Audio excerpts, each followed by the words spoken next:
Muy bien, hermoso tiempo de alabanza. El mensaje de hoy es sobre las ordenanzas. Sobre las ordenanzas para la iglesia en el Nuevo Testamento. ¿Qué es una ordenanza? Muy bien, se sienten observados, por eso se van. En realidad es medio sermón. Yo voy a predicar medio sermón porque voy a hablar de la primera ordenanza, que es el bautismo, y luego el pastor Ernesto va a hablar de la segunda ordenanza, que es la Santa Cena. Por lo tanto, el mensaje tendrá hoy dos partes. Bien, ¿qué es una ordenanza? Es una ceremonia simbólica que el Señor Jesús ordenó, valga la redundancia, a la iglesia. Y encontramos dos que cumplen esas características. El bautismo, que lo vamos a hacer allí, en la pileta que ustedes ven, y la Santa Cena representada aquí en esta mesa. ¿Bien? Quiero que consideremos el bautismo y para eso les invito a abrir sus Biblias en Hechos, capítulo 8.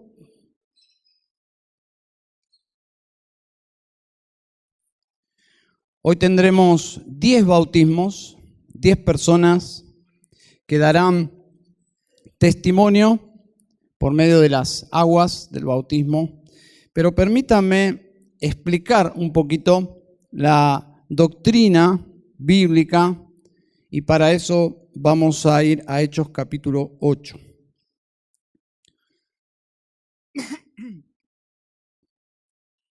¿Listos?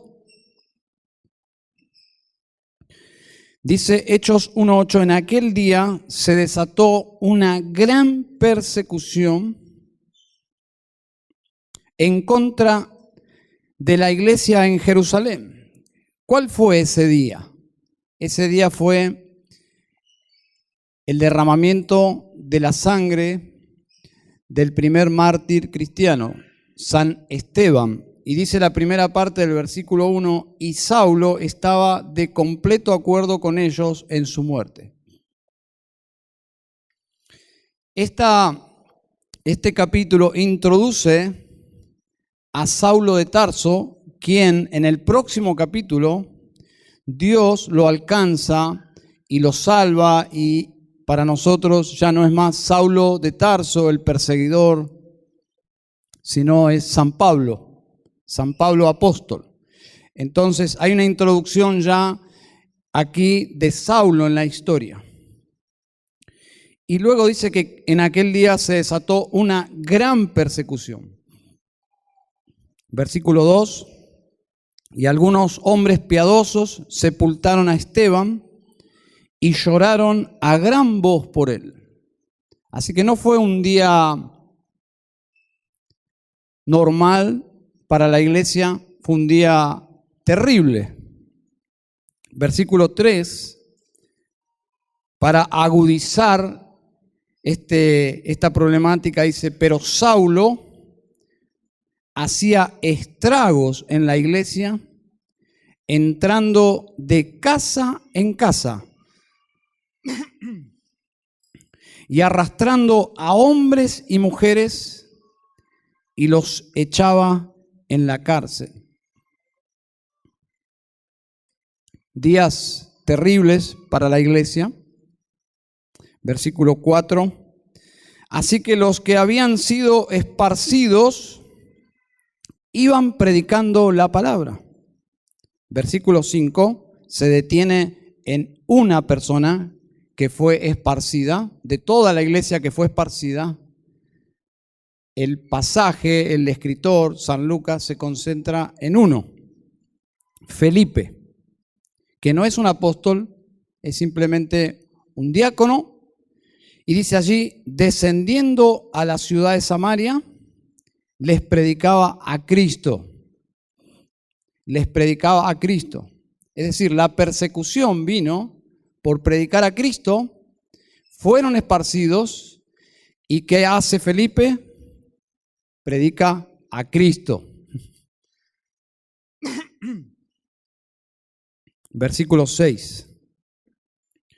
Y las multitudes unánimes prestaban atención a lo que Felipe decía, al oír y ver las señales que hacía. Versículo 7.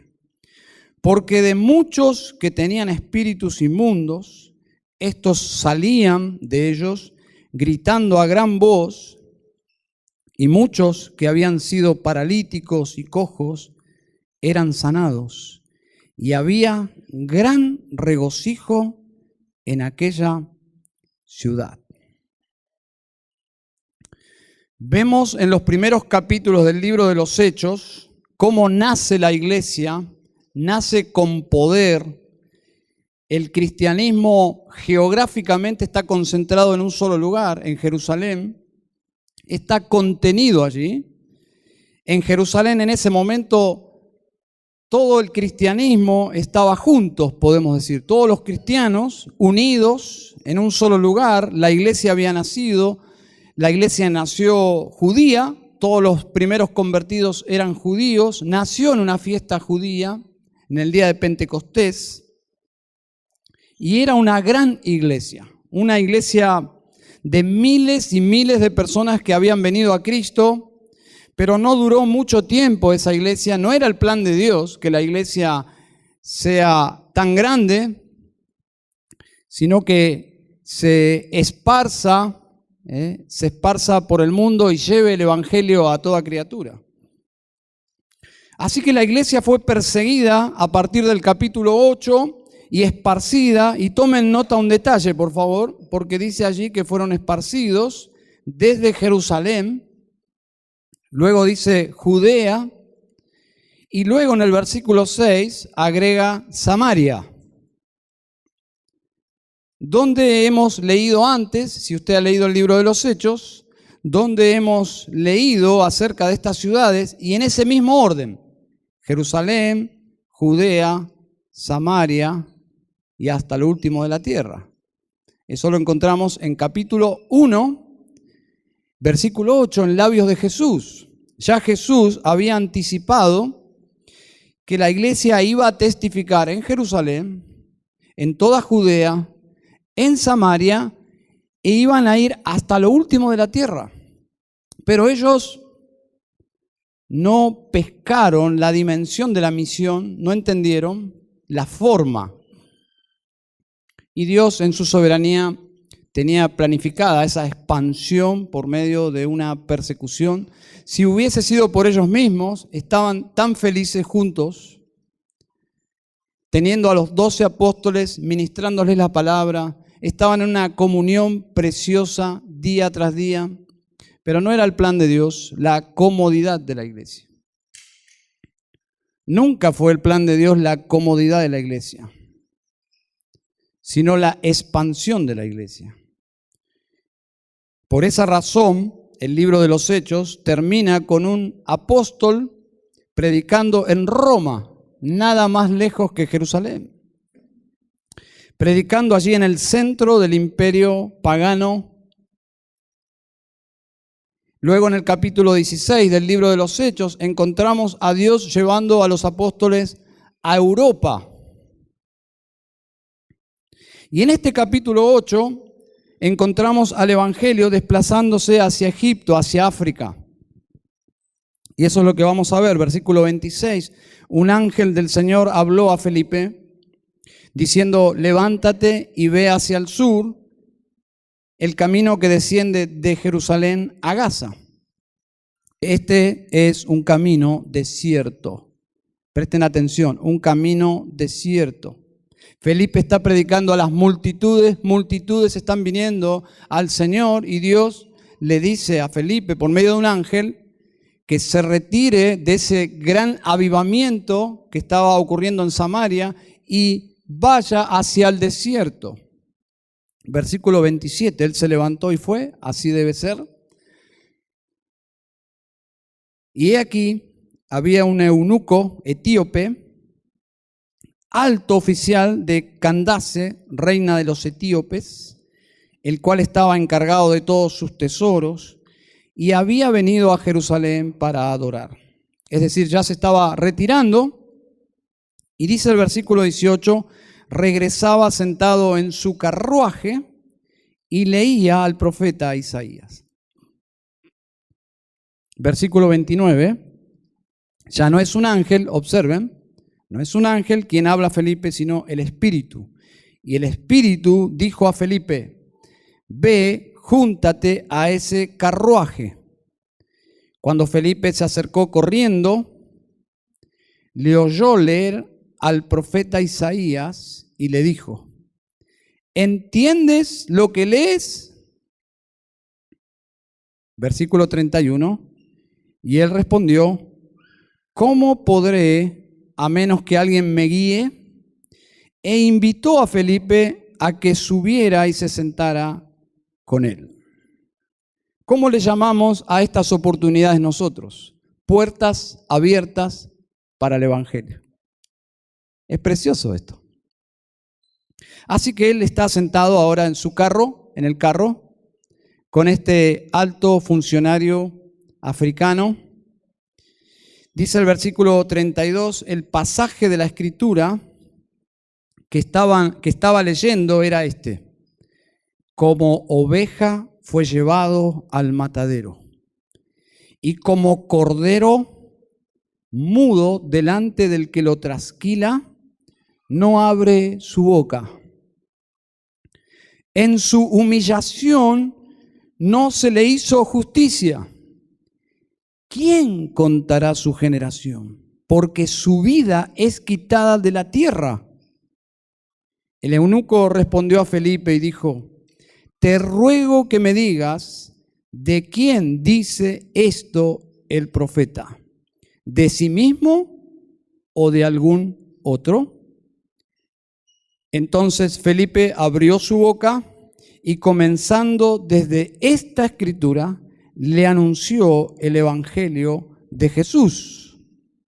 Yendo por el camino, llegaron a un lugar donde había agua y el eunuco dijo, mira, agua, ¿qué impide que yo sea bautizado?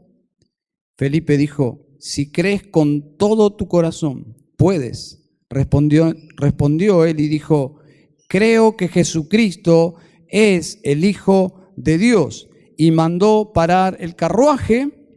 Ambos descendieron al agua, Felipe y el eunuco, y lo bautizó. El pasaje de Isaías 53 está en el centro de esta historia. Es el protagonista de esta historia, Isaías 53. Y la pregunta del eunuco es clave, es fundamental. ¿De quién habla Isaías 53? Recuerdo haber leído el testimonio de un rabino que llegó a la misma pregunta. ¿De quién habla Isaías 53? No es una pregunta cualquiera, es una gran pregunta.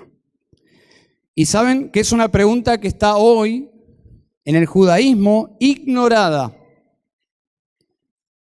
porque es un tema fundamental de la fe cristiana. ¿De quién habla Isaías 53? Bueno, este rabino, después de una gran crisis de fe, comenzó a leer el Nuevo Testamento. Ustedes saben que los rabinos no leen el Nuevo Testamento. Para ellos no existe el Nuevo Testamento. Pero este rabino cruzó la línea y comenzó a estudiar el Nuevo Testamento y a compararlo con el Antiguo Testamento. Leyó muchos pasajes, pero uno de ellos que fue de gran impacto, que Dios lo trajo a su vida, fue Isaías 53. Y la pregunta fue, ¿de quién habla Isaías 53? Y él dice que llegó al versículo 11, a la última cláusula, y voy a citarlo directamente, dice, por su conocimiento justificará mi siervo justo a muchos y llevará las iniquidades de ellos. Aquí era el único lugar donde se mencionaba esta frase, mi siervo justo. Estoy citándolo a él, su crisis de fe. No se encuentra en ningún otro lugar de la palabra de Dios, ni siquiera en el Nuevo Testamento. Yo decidí que debía ser Isaías. Entre paréntesis, el judaísmo dice que habla de Isaías, pero este rabino en esa dirección decidió que era Isaías. Pero en el capítulo 6 de Isaías, dice él, encontré que nunca podía ser el profeta Isaías porque él mismo confesó que era un pecador de labios sucios en la presencia de Dios. Mi siervo justo, ¿quién podría ser? Luego comencé a estudiar el contexto del capítulo 53 y llegué al capítulo 50, versículo 6, y encontré: di mi cuerpo a los heridores. Reflexioné en esto. ¿Quién le dio su cuerpo a los heridores? En el principio del capítulo dice, así dice el Señor. El Señor es el único que habla en este capítulo. ¿Dio el Señor, Dios, su cuerpo a los heridores? ¿Tuvo Dios espalda? ¿Cuándo y por qué fue herido? ¿Quién le hirió? Continué leyendo, y mis mejillas a los que me mesaban la barba. Y aún más, no escondí mi rostro de las injurias. ¿Quién era este? ¿Qué querría decir todo esto? ¿Quién había sido abusado tanto? ¿Cuándo? ¿Por qué? ¿Tenía Dios todas estas características humanas? Estudié más y más las frases proféticas. No podía contener mi incredulidad más. Estaba convencido de la verdad de Dios en Cristo Jesús. Entonces clamé, Señor, creo que tú, como Dios Salvador, has hecho expiación por mí.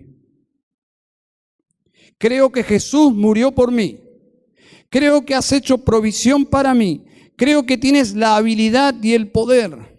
De aquí en adelante confesaré públicamente que Jesús es mi Salvador y Señor. Así, después de meses de buscar, fui convencido que Jesús era el siervo justo de Dios, el Señor nuestra justicia. Impresionante. Isaías 53, el carruaje, Felipe, un cristiano, y aquí tenemos a este hombre preguntándose la gran pregunta, casi como haciendo un estudio inductivo del pasaje de Isaías 53. ¿De quién habla Isaías 53? Es la gran pregunta que abre justamente la llave del entendimiento al Evangelio. El siervo justo que puede justificar a los pecadores es Jesucristo. El eunuco rindió su vida a Cristo y luego se bautizó. Sencillamente eso es lo que sucedió y milagrosamente eso es lo que sucede en la vida de toda persona que llega a la fe cristiana. Ahora, el bautismo no hace a las personas cristianas. Eso es algo que muchas personas creen, que cuando uno se bautiza se hace cristiana. Pero leamos bien que el requisito fundamental para bautizarse está en el versículo 36. Dice, ¿qué impide que yo sea bautizado? Es una gran pregunta. Este hombre hace muy buenas preguntas. Leemos la respuesta. 37. Dijo Felipe, si crees con todo tu corazón, puedes. ¿Cuál es la condición entonces? Creer. Creer. La obra es de Cristo, yo solo debo creer. Lo cual no es una obra, pero creer de todo corazón. Ahora, presten atención que en este mismo capítulo tenemos un contraste muy elocuente de alguien que creyó también, que se bautizó también, pero la Escritura nos enseña que no fue creer conforme a lo que nos salva, sino que fue un creer no bíblico. Él creyó, pero no de corazón, se bautizó, pero ese bautismo no significó nada. Y les invito a ir hacia atrás un poquito, al versículo 9, y encontramos a otro hombre llamado Simón, que es un hombre extraño. Dice, hacía tiempo que estaba ejerciendo la magia en la ciudad, podríamos decir un curandero. Dice, y asombrando a la gente de Samaria, pretendiendo ser un gran personaje. Y todos, desde el menor hasta el mayor, le prestaban atención diciendo, este es el que se llama el gran poder de Dios. El gran poder de Dios. Así que es un personaje siniestro, pero que tiene toda la atención y la popularidad allí en Samaria. Versículo 11, le prestaban atención porque por mucho tiempo los había asombrado con sus artes mágicas. Es decir, que era un brujo. Era un brujo.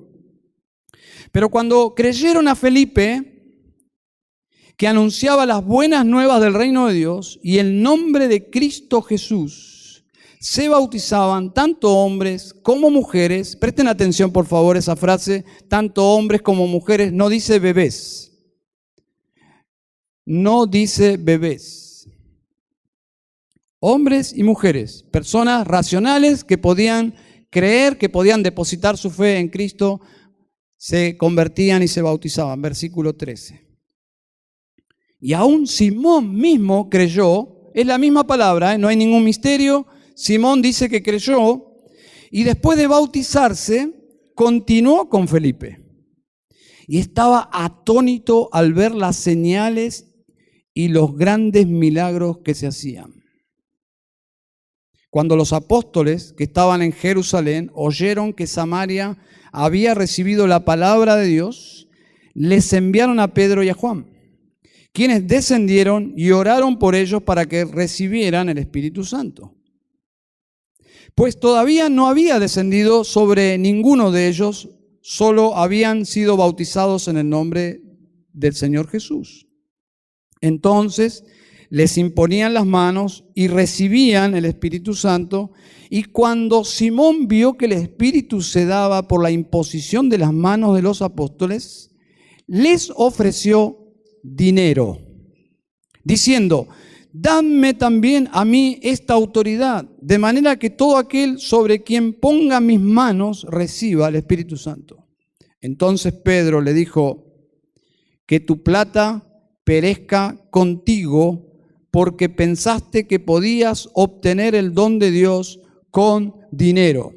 El lenguaje que usa Pedro en los versículos 21, 22 y 23 indica, y presten atención, indica que este hombre no creyó verdaderamente. Y las motivaciones equivocadas de su corazón son reveladas por medio de sus palabras. Dice el versículo 21, no tienes parte ni suerte en este asunto, porque tu corazón no es recto delante de Dios.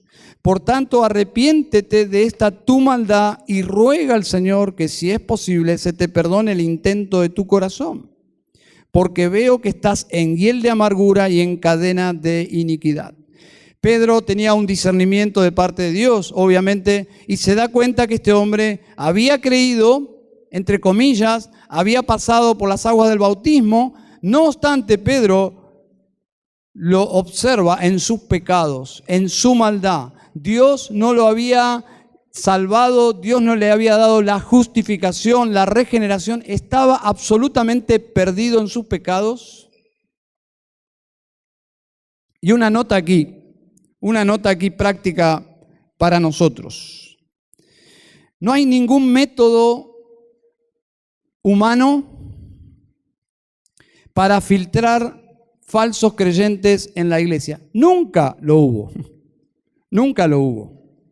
Dios en su soberanía permitió que la iglesia sea permeable a personas con motivaciones equivocadas que lleguen y se asocien con la iglesia sin realmente estar convertidos. Dios lo planificó así en su soberanía. Lo hemos visto en toda la historia de la iglesia. E inclusive la presencia de Judas Iscariote en los primeros discípulos o entre los primeros discípulos del Señor lo confirma. Pero si bien no hay ninguna forma de evitarlo, hay ciertas prácticas legítimas que la iglesia puede aplicar.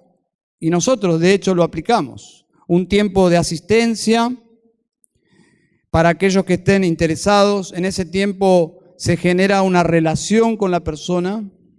No porque seamos detectives privados y tengamos un departamento de inteligencia, no, simplemente porque estamos interesados en que las personas realmente entiendan el Evangelio y lleguen a la fe salvadora. Pero en segundo lugar, para cuidar a la iglesia del Señor, sin dudas. Pero en ese tiempo, en relaciones espirituales con otros creyentes, si alguien no es cristiano, pero está sinceramente interesado en descubrir el Evangelio, puede ver en un creyente genuino ese contraste. Así me pasó a mí, por lo menos. Yo era un pagano absoluto, muerto en mis delitos y pecados, como todo ser humano. Pero cuando yo comencé a observar a los creyentes, Dios usó el testimonio de personas vivas, espirituales, para traer convicción de mi propia necesidad. Y eso es lo que sucede en una iglesia bíblica. También esta persona será expuesta al Evangelio por medio de las predicaciones, de la comunión, de los grupos pequeños, de charlas que en la soberanía de Dios permite, charlas espontáneas, charlas intencionales. Porque ¿qué busca la iglesia sino justamente lo que hemos leído hoy? Predicar a Cristo Jesús. Así que este sería este tiempo de prudencia para que alguien sea incorporado en la iglesia. Podría ser también añadido el curso. Todas cosas que la Biblia no nos enseña, pero que son legítimas. El curso para interesados en la membresía. Pero, todo esto puede fallar. Y de hecho falla. En su soberanía Dios le ha dado a la iglesia la práctica de la disciplina. Si personas ingresan sin haber conocido verdaderamente a Cristo Jesús, la forma bíblica de dejar sin efecto esa membresía de personas no convertidas es justamente que en algún momento estas personas van a salir de la iglesia. Lo que dice Primera de Juan, ¿no? Estaban con nosotros, no permanecieron con nosotros y salieron para que se manifieste que no todos son de nosotros. Es decir, es tan claro. Es decir, personas van a llegar a la membresía, inclusive van a pasar por las aguas del bautismo, pero no necesariamente eso significa que son convertidos. Y es el caso acá de Simón. Así que nuestro anhelo y nuestro deseo es que las personas que pasen por las aguas del bautismo realmente hayan experimentado el verdadero bautismo, porque este bautismo representa, justamente es una ceremonia simbólica, representa algo mucho más profundo que ocurre en el alma. Y eso lo vamos a explicar en un minuto más. Pero si miramos este capítulo panorámicamente, ustedes van a subrayar nombres de personas: Saulo, Esteban, Felipe, Simón, Juan, Pedro.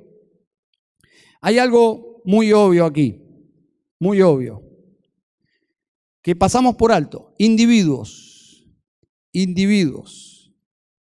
A veces leemos el libro de los Hechos y quedamos impactados por las multitudes, porque sí, el libro de los Hechos relata multitudes llegando a la fe cristiana, llegando a nuestro Señor. Pero Dios trata con individuos, son buenas nuevas. El próximo capítulo, como mencioné, relata la conversión de Pablo. Todavía aquí en este capítulo es Saulo, un hombre celoso, religioso, pero mal encausado, un celo totalmente desviado de la verdad, y el Señor se cruza en su camino. Él es un perseguidor de la verdad y de la iglesia. No solo esto, sino que Cristo Jesús puede alcanzar individuos de cualquier trasfondo. Un perseguidor como Saulo o samaritanos. Los samaritanos eran parte de un pueblo totalmente supersticioso, nada más lejos de la verdad bíblica. Tenían una mezcla de paganismo y judaísmo, y vemos un montón de samaritanos venir a la salvación por medio del Evangelio. Así que el Evangelio atrae todo tipo de personas. Personas religiosas, personas supersticiosas, morales, inmorales. Ese es el Evangelio, justamente, son buenas nuevas. Hay salvación para cualquier persona que venga a Cristo con la motivación correcta. Este hombre Simón quería poder, quería fama, quería prestigio y vio en el cristianismo una forma de obtenerlo. Y Dios, por medio de Pedro, lo confronta y le dice: tu corazón no es recto. Y eso incluye el Evangelio. El Evangelio incluye confrontación. Nadie que se sienta bueno puede venir al reino de Dios. La condición sine qua non de venir al Salvador es abordar esa idea maliciosa, terrible de creer que uno es bueno. Cristo Jesús vino a salvar a los pecadores. Si no se siente pecador, perdido, entonces no son buenas noticias. Hasta yo diría, son noticias ofensivas, porque la Biblia dice que todos somos pecadores perdidos y que Cristo vino a salvarnos a nosotros, a los pecadores perdidos. Por lo tanto, son buenas nuevas. Dios trata con individuos. La puerta que lleva a la salvación es tan angosta que entramos de a uno. No es que venís a la salvación por la fe de tus padres, o de tus abuelos, o de tus amigos, o de tu iglesia. No, hay un momento en tu vida que tienes que enfrentarte con Cristo Jesús, de quien habla Isaías 53. Se trata de él, de Cristo Jesús y vos. Relaciones personales, Cristo Jesús y yo. ¿Has tenido ese encuentro con Cristo Jesús? ¿Te ha pasado como el rabino, que rendiste tu vida en llantos, por lo menos en tu corazón, pidiéndole a Jesús que sea tu Señor y tu Salvador? ¿Te has rendido a Él? ¿Te has dado cuenta que Él está vivo, que no es un personaje histórico, que recordamos en Navidad y en Pascuas y luego, chao? No, Él está vivo y Él es el Señor del universo y Él es Dios. ¿Has conocido a Cristo Jesús? Cristo es la puerta. Ahora, pensando en la charla de Felipe con este hombre, con el etíope, vemos el valor, y esto es una aplicación, hermanos, el valor de invertir tiempo con las personas. Vivimos en un mundo tan apurado, tenemos que reconocer que muchas puertas se abren y nosotros pasamos de largo. Felipe aquí ve una puerta abierta y la aprovecha. Él encontró que esa oportunidad de charlar con este hombre era una puerta abierta de Dios. Y en este caso lo maravilloso es que este hombre tiene inquietudes espirituales. Alguien dijo que en este cuadro maravilloso están los ingredientes de ese cuadro precioso de salvación. Y permítame decirlo así. Vemos en esta historia un mensajero preparado por Dios para hablar. Un mensajero, un cristiano preparado por Dios y listo para hablar. Primer cuadro, Felipe. En segundo lugar, un pecador preparado por Dios para oír, el eunuco. Una conversación preparada por Dios desde la eternidad, en el medio del desierto. ¿Se dan cuenta? Y una conversión preparada por Dios desde la eternidad. ¿Se dan cuenta cómo nosotros, si nos ponemos en manos de Dios, podemos ser instrumento de Dios para que personas entren en el reino de Dios? Vemos cómo Dios actúa en su providencia, en las circunstancias, para que este hombre escuche el evangelio. En el desierto, en el mismo desierto. Observen, versículo 30, cuando Felipe se acercó corriendo, le oyó leer el profeta Isaías y le dijo, ¿entiendes lo que lees?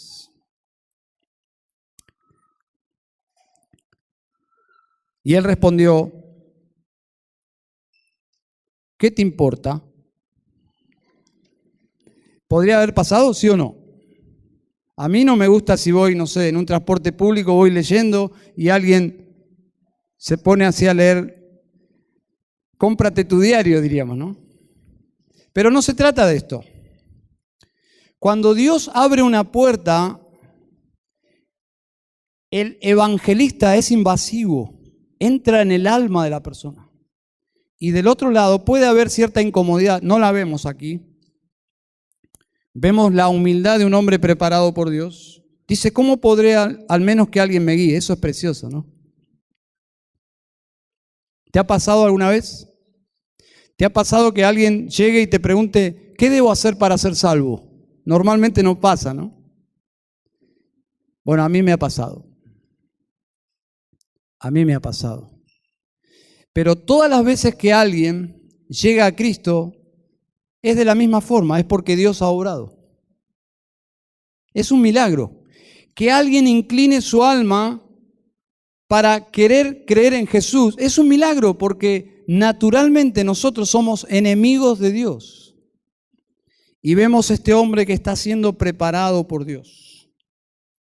Dice el versículo 35, entonces Felipe abriendo su boca y comenzando desde esta escritura, le anunció el evangelio de Jesús.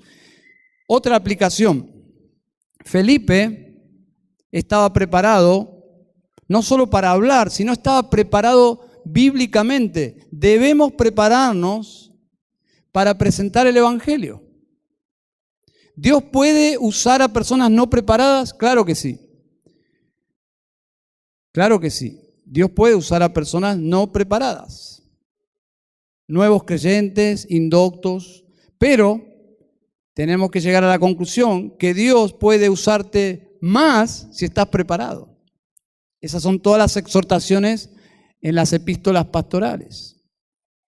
Así que Felipe le anunció el evangelio desde esta escritura. Todos necesitamos que nos enseñen el evangelio. Es la mejor forma de predicar, enseñar el evangelio.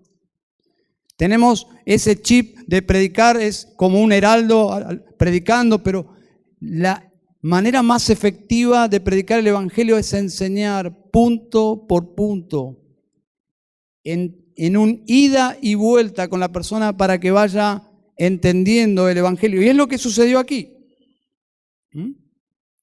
¿Cómo explicar el evangelio de forma simple? Bueno, Felipe le enseñó el evangelio a través de las escrituras. Recuerden eso, le enseñó el evangelio por medio de las escrituras, y el evangelio se trata, observen, versículo 35, le anunció el evangelio de Jesús. Porque podemos quedar confundidos, porque en este capítulo, que fue parte de la historia de la iglesia, encontramos milagros y un montón de sucesos extraordinarios, pero no, el evangelio se trata de Jesús. Todo apunta a Jesús, ese es el evangelio. No podemos salvarnos a nosotros mismos. Jesús vino a salvarnos a nosotros. La religión no puede salvarte. Este hombre venía desde Jerusalén. ¿Qué fue a hacer a Jerusalén? Fue a encontrarse con Dios. A eso iba la gente, a encontrarse con Dios. Pero este hombre volvía en su carruaje frustrado porque no había encontrado a Dios. Y de hecho, ninguna religión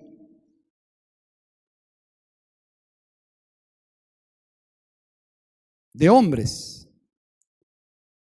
podemos encontrar a Dios. Así que este hombre venía de adorar, pero volvía sin nada. En un sentido, ese desierto es una ilustración de su alma. Y Dios, en su misericordia, permite que Felipe entre en su vida. Y eso es precioso. Y dice allí que la salvación es por creer. Versículo 37, si crees con todo tu corazón. En esta mañana, si estás sin Cristo, quisieras en este momento ser salvo. Solamente, dice la Biblia, si crees de todo tu corazón. Si crees de todo tu corazón, serás salvo. Si crees en Cristo Jesús de todo tu corazón, serás salvo.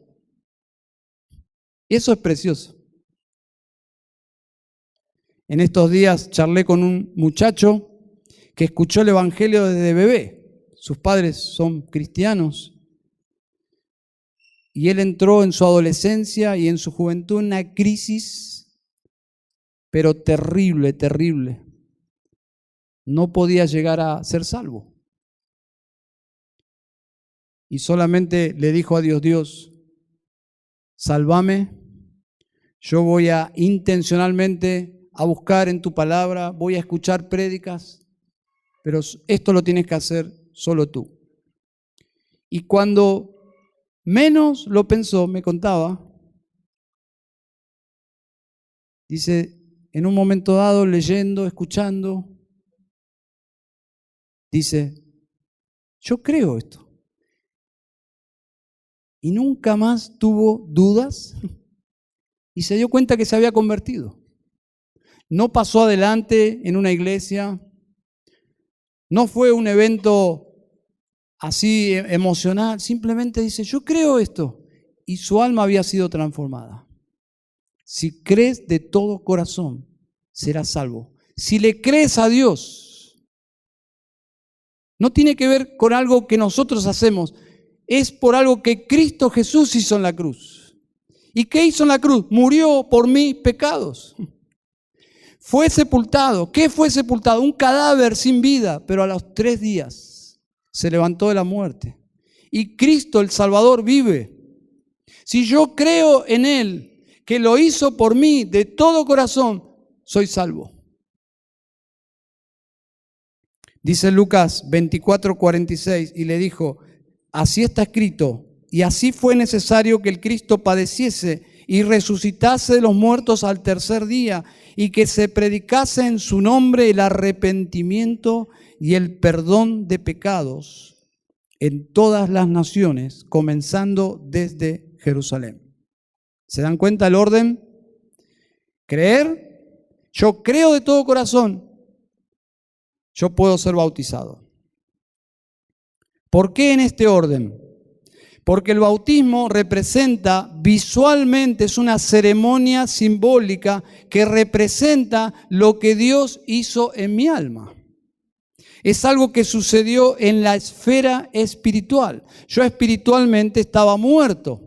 Cuando escuché el Evangelio y creí en el Evangelio, Dios hizo un milagro en mi alma, me unió a Cristo, me unió a su muerte, me unió a su resurrección.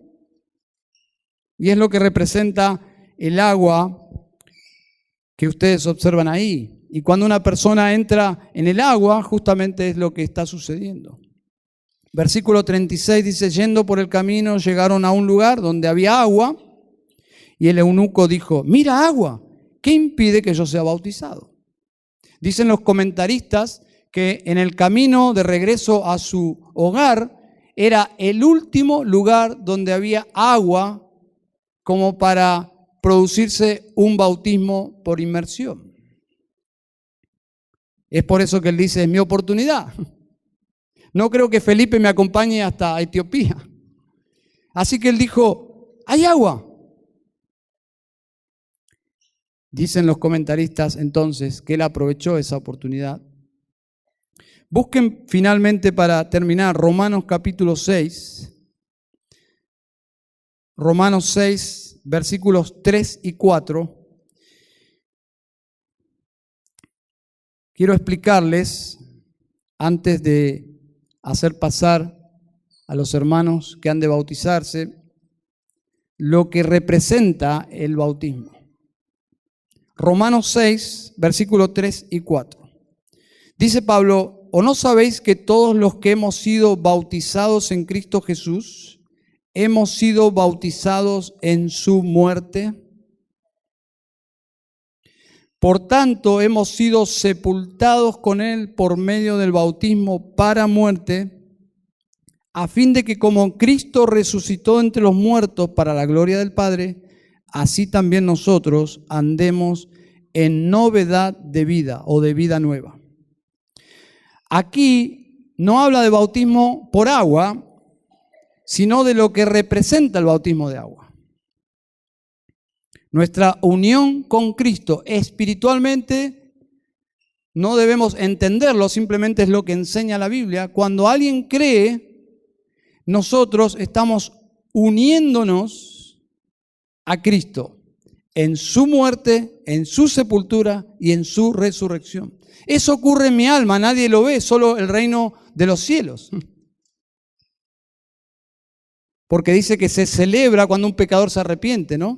Así que quiere decir que el reino de Dios, los ángeles, y no sé si los difuntos que ya están con él, sabrán, no lo sé, pero el reino de los cielos celebran, los ángeles por lo menos celebran que un pecador entra en el reino de Dios. Pero eso ocurre en el ámbito espiritual. Bueno, eso que ocurre en la privacidad del alma es lo que representa las aguas del bautismo. Dios me salvó. Yo morí a mi vieja vida, morí, un hecho real, ya no soy esclavo del pecado, yo morí con Cristo a mi vieja vida, yo fui sepultado, ese que yo era, morí. Para el mundo, como dice Pablo, yo morí y el mundo para mí. Pero yo fui resucitado con Cristo. Ya no soy el mismo. Ya no soy el mismo. El punto es, ¿dan testimonio los demás que ya no sos el mismo? Es triste, ¿eh? Cuando yo recuerdo un pariente mío que se había, entre comillas, convertido, lo habíamos bautizado, y cuando iba a la casa, su mujer decía: no, este es el mismo de siempre. Yo decía: ¡ah! Es triste, porque nuestro entorno de alguna forma tiene que dar crédito y no es el mismo. Puede haber hostilidad, críticas, excelente, pero hay algo que nadie puede negar: no es el mismo. No es el mismo de antes. Entonces, eso es lo que representa el bautismo. Nuestra unión con Cristo, la entrada al agua, y por favor, es un hecho tan sagrado, tan sublime, que cuando entren al agua no digan: ¡ay, está fría! No hagan ningún comentario. ¡Ay, que! No, es un momento muy especial. Cuando entra al agua, significa morir con Cristo. En la inmersión, y es por eso que los bautistas insistimos en la inmersión, porque Cristo no fue salpicado con la muerte. Cristo fue hundido en la misma muerte.